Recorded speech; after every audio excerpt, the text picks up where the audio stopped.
ରାତିର ଘୋର ଅନ୍ଧକାରରେ ଶ୍ମଶାନ ଭିତରେ ଅଗ୍ନିର ତାଣ୍ଡବ ଚାଲିଥାଏ ଓ ସେଇ ପାଖରେ ବସିଥାନ୍ତି ଜଣେ ଅଘୋରୀ, ଯାହାର ଜଟାରେ କି ଫୁଲମାଳ ଏବଂ ଦେହ ସାରା ପାଉଁଶ ବୋଳି କିଛି ମନ୍ତ୍ରପାଠ କରୁଥାନ୍ତି। ଠିକ୍ ତାଙ୍କ ସାମ୍ନାରେ ଜଣେ ପୁରୁଷ ବସିଥାଏ, ଯାହାର ନାଁ ଆକାଶ ସିଂ। ସେ ତା ଆଖି ବନ୍ଦ କରି କାହାକୁ ଗୋଟେ ଆବାହନ କରିବାରେ ଲାଗିଥିଲା। ଏମିତି ଲାଗୁଥିଲା ସେ କିଛି ଅଜ୍ଞାତ ଶକ୍ତିକୁ ଡାକୁଛି। ଠିକ୍ ସେହି ସମୟରେ ପଛପଟୁ ଗୋଟେ ଛାଇ ଚାଲି ଚାଲି ତାର ପାଖକୁ ଆସିଲା। ତାର ଲମ୍ବା କଳା ଚୁଟି ଥାଏ ଓ ସେଇ ଚୁଟିରେ ତାର ମୁହଁ ବି ଘୋଡ଼ାଇ ହୋଇଯାଇଥାଏ। ସେତେବେଳେ ଆକାଶ ଆଉ ସେଇ ଛାଇ ଦୁଇଜଣକୁ ଏକ ବିଚିତ୍ର ମାଳ ପିନ୍ଧାଇଲେ। ଏହା ଏକ ଏମିତି ଲୋକର କାହାଣୀ ଯିଏକି ଚିରୁଗୁଣିକୁ ସିଦ୍ଧ କରିଥିଲା। ଓଡ଼ିଶାର କୋରାପୁଟର ଆକାଶ ସିଂ ଗୋଟେ ଡ୍ରାଇଭର କାମ କରୁଥାଏ। ଆଉ ଏ କଥା 14 ବର୍ଷର ପୁରୁଣା। 14 ବର୍ଷ ପୂର୍ବେ ଆକାଶ ତାର ସିଧାସାଧା ଜୀବନରେ ଖୁସି ନଥିଲା, କିନ୍ତୁ ତାର ସ୍ତ୍ରୀ ମୁନିର ଅଧିକ ଲୋଭ ନଥାଏ। ସେ ସବୁବେଳେ ଘରର ସୁଖ ଶାନ୍ତି ପାଇଁ ଠାକୁରଙ୍କ ପାଖରେ ପୂଜା କରୁଥାଏ। ଦିନେ ଆକାଶ ନିଜ କାମ ପାଇଁ ବାହାରକୁ ଯିବାବେଳେ ମୁନି ପୂଜା ଥାଳି ନେଇ ଆସି ଆକାଶକୁ ତିଲକ ଲଗାଇଲା। କିନ୍ତୁ ଏହା ଦେଖି ଆକାଶ କହିଲା, କ'ଣ ଫାଇଦା ଏସବୁ ପୂଜାର? ଠିକ୍ ସେତିକି ବେଳେ ତାର 10 ବର୍ଷର ପୁଅ ଆସେ ଏବଂ କୁହେ 300 ଟଙ୍କା ଜମା କରିବା ପାଇଁ ସ୍କୁଲରେ କହିଛନ୍ତି। ଏକଥା ଶୁଣି ଆକାଶ ଆହୁରି ଚିଡ଼ିଗଲା। କହିଲା, ଦେଖ, ମୁଁ ଗୋଟେ ସାଧାରଣ ଡ୍ରାଇଭର ଜବ୍ କରି କେମିତି ଏସବୁ ମ୍ୟାନେଜ୍ କରିବି? ଏତିକି କହି ବିକାଶ ତା ନିଜ କାମକୁ ବାହାରିଗଲା।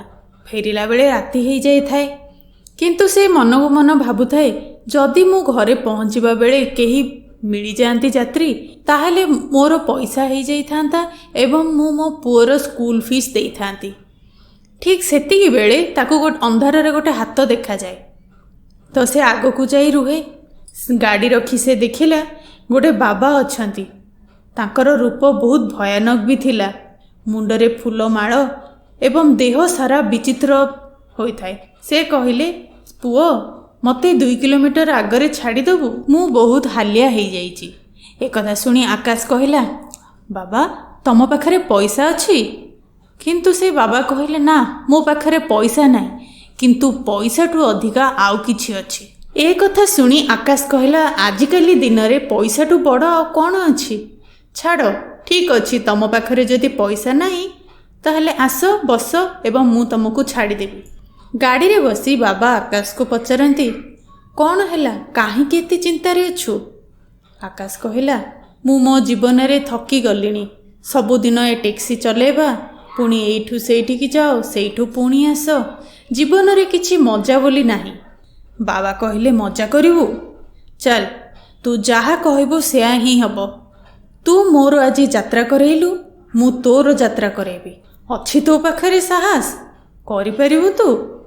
ଆକାଶ କହିଲା, ଅଛି ମୋ ପାଖରେ ସାହସ, କିନ୍ତୁ ତମେ ମୋ ପାଇଁ କ'ଣ କରିପାରିବ? ଅଘୋରୀ କହିଲେ, ତୁ ଅଘୋରୀକୁ କମ୍ ଭାବେ ନା। ସବୁ ସିଦ୍ଧି ଅଛି ମୋ ପାଖରେ। ଯଦି ତୁ ଚାହିଁବୁ ତାହେଲେ ମୁଁ ତୋ ପାଇଁ ସବୁ ସିଦ୍ଧି ପ୍ରାପ୍ତ କରିବି ଏବଂ ସୁନା ରୂପରେ ଖେଳିବୁ ତୁ। ଯଦି ସାହସ ଅଛି ତାହେଲେ ଅମାବାସ୍ୟା ଦିନ ରାତି 12ଟାରେ ଆସି ଏଇ ଜାଗାରେ ପହଞ୍ଚ। ଲୋଭରେ ବୁଡ଼ି ରହିଥିବା ଆକାଶ ଅମାବାସ୍ୟା ରାତି 12ଟାରେ ଠିକ୍ ସେଇ ଜାଗାରେ ଯାଇ ପହଞ୍ଚିଲା।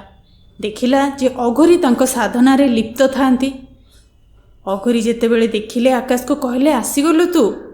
ତୋ ପାଇଁ ମୁଁ ଆଜି ପିଶାଚିନୀର ସାଧନା କରିବି ଏବଂ ସେଇ ପିଶାଚିନୀ ତତେ ସବୁ କଥା କହିପାରିବ। ଆଗକୁ କ'ଣ ହେଉଛି, ଆଜି କ'ଣ ଚାଲିଛି ଆଉ ପୂର୍ବରୁ କ'ଣ ହେଇଥିଲା, ସବୁ କଥା ତୁ ତାଠୁ ଜାଣିପାରିବୁ। ଆଉ ସେ ରାଜ ତୁ ସବୁ ଲୋକଙ୍କୁ କହି ତୁ କରୋଡ଼ପତି ହେଇଯିବୁ। ଏକଥା ଶୁଣି ଆକାଶ ତା ନିଜର କପଡ଼ା ବାହାର କରି ସାମ୍ନାରେ ବସିଗଲା। ଅଘୋରୀ ଯେମିତି କହିଲେ ଆକାଶ ବି ସେମିତି କହିବାକୁ ଲାଗିଲା।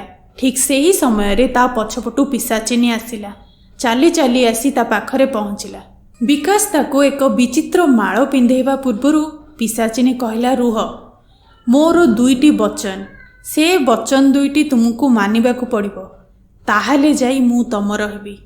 ଆକାଶ କହିଲା, କୁହ, କ'ଣ ବଚନ ତମର? ପିଶାଚିନୀ କହିଲା, ପ୍ରଥମ ବଚନ ଯେ ତମେ ମୋ କଥାକୁ ସବୁବେଳେ ଶୁଣିବ, କେବେ ବି ନ ଶୁଣି ରହିବନି। ଆକାଶ କହିଲା, ଠିକ୍ ଅଛି, ବଚନ ରହିଲା। ଦ୍ୱିତୀୟ କଥା, ତମେ ମୋ ବିଷୟରେ କାହାକୁ ବି କହିବନି। ଯଦି ଏହା ବି ଜଣାପଡ଼ିଲା ତାହେଲେ ତମର ସବୁ ଧନ ସମ୍ପତ୍ତି ସବୁ କିଛି ତମଠୁ ଦୂରେଇ ଯିବ, ଏମିତିକି ତମର ଜୀବନ ବି। ଏକଥା ଶୁଣି ବି ଆକାଶ କହିଲା, ବଚନ ଦେଲି। ଏତିକି କହି ଦୁହେଁ ଦୁହିଁଙ୍କୁ ଏକ ବିଚିତ୍ର ହାଡ଼ର ମାଳ ପିନ୍ଧାଇଲେ। ଆକାଶ ଓ ପିଶାଚିନୀ ଯାଇ ଗାଡ଼ିରେ ବସୁଥାନ୍ତି। ଠିକ୍ ସେହି ସମୟରେ ଆଉ ଗୋଟେ ଗାଡ଼ିରେ ଜଣେ ଆସି ପଚାରିଲା, ଭାଇ, ସିନ୍ଦିପୁର ଯିବାର ରାସ୍ତା କେମିତି? ପିଶାଚିନୀ ଆକାଶର କାନରେ କିଛି ଗୁଣଗୁଣେଇ କହିବାକୁ ଲାଗିଲା। ଆକାଶ କହିଲା, ତମ ପଛରେ ଯେଉଁ ମନ୍ତ୍ରୀ ବସିଛନ୍ତି ତାଙ୍କୁ କହିଦିଅ କାଲି କ୍ୟାବିନେଟ୍ ବୈଠକରେ ତାଙ୍କୁ ହେଲ୍ଥ ମିନିଷ୍ଟ୍ରି ମିଳିବ। ଏକଥା ଶୁଣି ମନ୍ତ୍ରୀ ତାଙ୍କ କାରର କାଚକୁ ତଳକୁ କଲେ ଏବଂ କହିଲେ, ଆରେ ତତେ କେମିତି ଜଣାପଡ଼ିଲା ଯେ କାଲି କ୍ୟାବିନେଟ୍ ବୈଠକ ଅଛି ବୋଲି? ଏକଥା ଶୁଣି ଆକାଶ କହିଲା, ଆପଣ ଦେଖନ୍ତୁ କାଲି କ'ଣ ହେବ। ଯଦି ସତ ହେଉଛି ତାହେଲେ ମୋତେ ଏଇ ନମ୍ବରରେ କଲ୍ କରିବେ କହି ଗୋଟେ ପର୍ଚି ତାଙ୍କ ହାତକୁ ବଢ଼ାଇ ଦେଲା। ତା ପରଦିନ ପୋଲିସ ଆସି ଆକାଶ ଘରେ ପହଞ୍ଚିଲା। ପୋଲିସକୁ ଦେଖି ଆକାଶ ଡରି ଯାଇଥିଲା। କିନ୍ତୁ କିଛି ସମୟ ପରେ ଗତକାଲିର ଯେଉଁ ମନ୍ତ୍ରୀ ସେ ଆସିଲେ ଓ ଆକାଶକୁ ଗୋଟେ ବ୍ୟାଗ୍ରେ କିଛି ଦେଲେ। କହିଲେ, ବାବା, ତମେ ଧନ୍ୟ। ମୁଁ ଜଣେ ମାମୁଲି MLA ଥିଲି, କିନ୍ତୁ ଆପଣଙ୍କ କଥା ଯୋଗୁଁ ମୁଁ ଆଜି ମନ୍ତ୍ରୀ ହେଇଗଲି। ଧନ୍ୟ ତମେ ଯେମିତି କହିବ ମୁଁ ସେମିତି ହିଁ କରିବି। ଏତିକି କହି ସେମାନେ ତାଙ୍କ ଘରୁ ପଳାଇ ଗଲେ। ଠିକ୍ ସେହି ସମୟରେ ଆକାଶ ତାର ବ୍ୟାଗ୍ ଖୋଲେ ତ ସେ ଭିତରେ 1 ଲକ୍ଷ ଟଙ୍କାର କ୍ୟାଶ୍ ଥିଲା। ଏହା ଦେଖି ତା ସ୍ତ୍ରୀ ମୁନି ପଚାରିଲା, କିନ୍ତୁ ତମେ କ'ଣ କରିଲ? ଏତେ ଟଙ୍କା ସେମାନେ ତମକୁ କାହିଁକି ଦେଲେ? ଏହା ଶୁଣି ଆକାଶ ହସିଲା ଓ କିଛି ଉତ୍ତର ନ ଦେଇ ପୁଣି ତା କାମରେ ବାହାରିଗଲା। କାରରେ ସେ ଯାଉଥାଏ, ତା ସହ ପିଶାଚିନୀ ବି ବସିଥାଏ। କିଛି ଦୂର ଯିବା ପରେ ପିଶାଚିନୀ ତା କାନରେ କିଛି ଗୁଣଗୁଣେଇଲା। ଗୋଟେ ବଡ଼ ବଙ୍ଗଳା ଆଗରେ ଆକାଶ ଗାଡ଼ି ରଖିଲା ଏବଂ ସେଇଠି ଜଣେ ଲୋକ ଯିବା ପାଇଁ ତାର ଗାଡ଼ିରେ ସାମାନ ଲୋଡ୍ କରୁଥାନ୍ତି। ତାକୁ କହିଲା, ଭାଇ, ଏବେ ତମେ ଯାଅନି, କାଲିକି ଯିବ। ଏବେ ଯଦି ଯିବ ତାହେଲେ ତୁମର ମୃତ୍ୟୁ ସୁନିଶ୍ଚିତ। ଏକଥା ଶୁଣି ସେ ଲୋକ କହିଲା ଗାର୍ଡକୁ, ଆରେ କିଏ ଭାଇଆ, ଏଇଠିକି କେମିତି ଆସିଲା? ହଟାଅ ତାକୁ ଏଠୁ। କିନ୍ତୁ ଏ କଥା ଶୁଣି ସେ ଲୋକର ସ୍ତ୍ରୀ କହିଲା, ସକାଳୁ ମୋ ମନ ଭଲ ନାହିଁ, ଆଉ ଏବେ ଏଇ ଲୋକ ଏମିତି ବି କହିଲା, ତେଣୁ ଥାଉ, ଆଜିର ପ୍ଲାନ୍ କ୍ୟାନ୍ସଲ୍ କରିଦିଅ। ଏତିକି କହି ସେମାନେ ତାଙ୍କ ଘରକୁ ଚାଲିଗଲେ। ଠିକ୍ ରାତିରେ ଆକାଶ ଯେତେବେଳେ ଘରେ ପହଞ୍ଚିଲା ତା ସ୍ତ୍ରୀକୁ ଖାଇବା ବାଢ଼ିବା ପାଇଁ କହିଲା। ସ୍ତ୍ରୀ ମୁନି ଓ ସେ ଖାଇବାକୁ ବସନ୍ତି। ଠିକ୍ ସେତିକି ବେଳେ ପିଶାଚିନୀ ଆକାଶର କାନରେ କିଛି କହିଲା। ତାପରେ ଆକାଶ ସେଠୁ ଖାଇବା ଥାଳି ଛାଡ଼ି ଉଠିଗଲା ଓ ବାହାରକୁ ଯାଇ କିଛି ଖାଇବା ଓ ଗୋଟେ ବୋଟଲ ସାଥିରେ ନେଇ ଆସିଲା ଏବଂ ଖାଇବାକୁ ବସିଲା। ମୁନି ଏହାସବୁ ଦେଖି ବହୁତ ଆଶ୍ଚର୍ଯ୍ୟ ହୋଇଯାଇଥାଏ, କାରଣ ସେ ମଦ ପିଉଥାଏ ଏବଂ ତା ସହ ଚିକେନ ଖାଉଥାଏ। ତ ସେ କହିଲା, ଆରେ ତମେ ଏ ମଦ ପିଇବା କେବେଠୁ ଆରମ୍ଭ କଲଣି? ଆଉ ଏ ଚିକେନକୁ ଏଭଳି ଖାଉଛ ଯେ ଯେମିତି ଗୋଟେ ପଶୁ ଖାଏ। ଏକଥା ଶୁଣି ଆକାଶ ରାଗିଯାଏ ଏବଂ ମୁନିକୁ ବହୁତ ଜୋର ମାରେ ଆଉ କହିଲା, ଆଜିଠୁ ତୋର ମୋର ଅଲଗା ଶୋଇବା, ତୁ ସେପଟ ରୁମ୍ରେ ଶୋଇବୁ। ବଡ଼ ବଙ୍ଗଳାର ସେହି ସ୍ୱାମୀ ସ୍ତ୍ରୀ ବସି ଟିଭି ନ୍ୟୁଜ୍ ଦେଖୁଥାନ୍ତି। ଠିକ୍ ସେହି ସମୟରେ ସେମାନେ ଦେଖିଲେ ସେମାନେ ଯେଉଁ ପ୍ଲେନ୍ରେ ଯାଇଥାନ୍ତେ ସେହି ପ୍ଲେନ୍ଟି କ୍ରାସ୍ ହୋଇଯାଇଛି ଏବଂ ସମସ୍ତ ଯାତ୍ରୀ ମରିଯାଇଛନ୍ତି। ଏହା ଦେଖି ଦୁଇଜଣ କଥା ହେଲେ ଯେ କିଏ ସେହି ଲୋକ ଯିଏକି ଆମକୁ କହିଲେ, ଯାହାଦ୍ୱାରା ଆମର ଜୀବନ ଆଜି ବଞ୍ଚିଗଲା। ଆମେ ଯିବା ଆଉ ତାଙ୍କୁ ଧନ୍ୟବାଦ ଜଣାଇବା। ଏତିକି କହି ସେମାନେ ଆକାଶର ଖୋଜ ଲଗାଇବା ପାଇଁ ପୋଲିସକୁ କହିଲେ। ପୋଲିସ ସହାୟତାରେ ସେମାନେ ଯାଇ ଆକାଶ ଘରେ ପହଞ୍ଚିଲେ ଓ ଆକାଶକୁ ଧନ୍ୟବାଦ ଦେଲେ। ଆପଣ ହେଉଛନ୍ତି ଅନ୍ତର୍ଜ୍ଞାନୀ, ଆପଣଙ୍କ ଯୋଗୁଁ ଆମର ଜୀବନ ବଞ୍ଚିଗଲା। ଧୀରେ ଧୀରେ ଆକାଶର ନାଁ ଅନ୍ତର୍ଜ୍ଞାନୀ ବାବା ହେଲା ଏବଂ ସମସ୍ତେ ତା ପାଖକୁ ନିଜର ଭବିଷ୍ୟତ ଜାଣିବା ପାଇଁ ଆସିଲେ। ବଡ଼ ବଡ଼ ଲୋକେ ତାକୁ ବହୁତ ପଇସା ବି ଦେଉଥିଲେ। ସେ ପଇସାରେ ସେ ଧନୀ ହୋଇଗଲା ଏବଂ ବହୁତ ବଡ଼ ବଙ୍ଗଳା ବନେଇଲା। ଏବେ ସବୁ ଜିନିଷ ତା ପାଖରେ ଅଛି, ତେଣୁ ଦିନକୁ ଦିନ ତାର ଅହଙ୍କାର ବି ବଢ଼ିବାରେ ଲାଗିଲା। ଥରେ ଗୋଟେ ଧନୀ ଘରର ପୁଅ ଆସି କହିଲା, ବାବା, ମୋର ଗର୍ଲଫ୍ରେଣ୍ଡ ରିମା ମୋ ସହ ଆଉ କଥା ହେଉନି। ମୁଁ ତାକୁ ମୋ ଜୀବନଠୁ ବି ଅଧିକା ଭଲ ପାଉଛି, କିନ୍ତୁ ସେ ମୋର କଲ୍ର ରିପ୍ଲାଏ ବି ଦେଉନି। ଏକଥା ଶୁଣି ବାବା ନିଜ ହାତ ଦେଖାଇଲେ ଏବଂ ଆଖି ବନ୍ଦ କରିଦେଲେ। ଇତିମଧ୍ୟରେ ପିଶାଚିନୀ ଆକାଶର କାନରେ କିଛି କହିବାକୁ ଲାଗିଲା। ଆକାଶ କହିଲା ଯେ ତୁ ଯଦି ରିମାକୁ ବହୁତ ଭଲ ପାଉଛୁ ତାହେଲେ ରୋଜି କିଏ? ଜୀବନର ମଜା ନେଉଛୁ ତୁ? ଏ କଥା ଶୁଣି ସେ ପୁଅ ପୁରା ଡରିଗଲା। କହିଲା, ବାବା ତମେ ଏସବୁ ବିଷୟରେ କେମିତି ଜାଣିଲ? ତ ଆକାଶ କୁହେ, ମୋତେ ସବୁ ଜଣା ଅଛି, ମୁଁ ହେଉଛି ଅନ୍ତର୍ଜ୍ଞାନୀ ବାବା। ଏତିକି କହିକି ଜୋରେ ହସେ ଏବଂ ସେ ପୁଅକୁ କହିଲା, ତୁ ତାର ସମ୍ପତ୍ତି ପାଇଁ ତାକୁ ଭଲ ପାଉଛୁ ନା? କିଛି ଚିନ୍ତା କରନି, ବହୁତ ଜଲ୍ଦି ସେ ମରିବାକୁ ଯାଉଛି ଆଉ ତାର ସବୁ ସମ୍ପତ୍ତି ତୋ ନାଁରେ ହେଇଯିବ। କିନ୍ତୁ ଜମା ଭୁଲିବୁନି, ତାର ଅଧା ସମ୍ପତ୍ତି ତୁ ମୋର ଦାନ ହୁଣ୍ଡିରେ ପକେଇବୁ। ଆଉ ସେତେବେଳେ ସେ ଆକାଶ କହିଲା ଯେ ଏବେ ସମସ୍ତେ ଘରକୁ ଯାଅ, କାଲି ଆସିବ। ଠିକ୍ ସେହି ସମୟରେ ପିଶାଚିନୀ ପୁଣି ଆକାଶର କାନରେ କିଛି କହିବାକୁ ଲାଗିଲା। ଅହଙ୍କାରରେ ଆସି ଆକାଶ ହାତ ଦେଖାଇଲା, କହିଲା, ଟିକେ ରହ।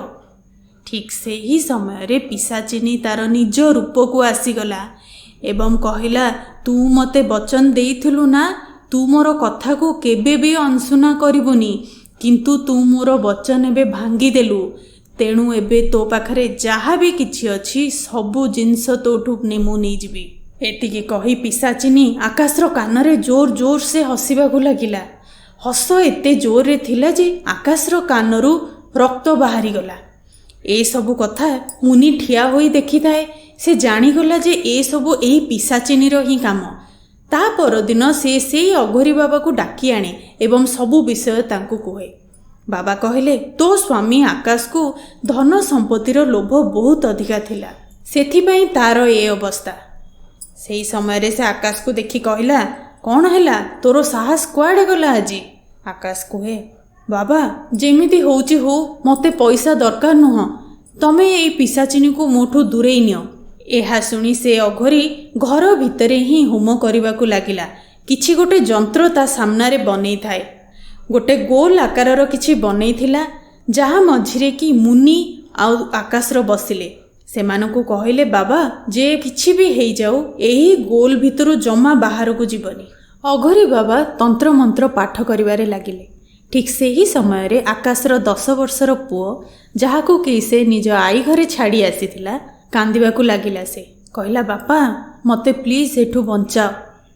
ଠିକ୍ ସେହି ସମୟରେ ବାବା କିଛି ପାଉଁଶ ଧରି ତା ଉପରକୁ ଛାଡ଼ିଦେଲେ। ଫଳରେ ସେଇ ବାଳକ ଜଣକ ସେଇ ପିଶାଚିନୀ ରୂପରେ ଆସିଗଲା ଓ ସେଇଠି ହିଁ ସେ ଜଳିପୋଡ଼ି ଭସ୍ମ ହୋଇଗଲା। ଅଘୋରୀ କହିଲେ ଆକାଶକୁ, ଦେଖ ତୁ ଏବେ ମୁକ୍ତ ହେଇଗଲୁ ପିଶାଚିନୀଠୁ। ଆଉ ସେ ଦିନଠୁ ଆକାଶ ଓ ମୁନି ଦୁହେଁ ଖୁସିରେ ଚଳିବାକୁ ଲାଗିଲେ।